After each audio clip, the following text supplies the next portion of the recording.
Video je ze 70% tvořeno světlem, říkají někteří lidé. 70% of your video comes from lighting. Já nesouhlasím, já si myslím, že to je 100%.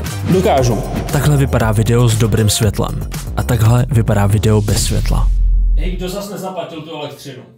Co to můžu vypadat, vole, tady? Abychom tento vtip pochopili, musíme se vrátit na úplný začátek. 14,7 miliard let nazpátek. Prázdnota. Z nekonečně malého bodu o nekonečně... To je strašně dlouhý. Důležitý je tohle. V minulosti lidi věřili, že jejich oči fungují jako reflektory. Kam se podívají, tam vysílají paprsky, které osvětlují scénu.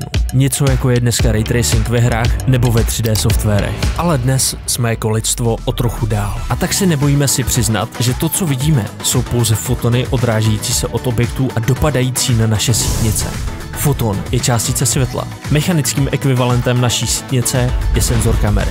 Senzor kamery vytváří z dopadajících fotonů snímek.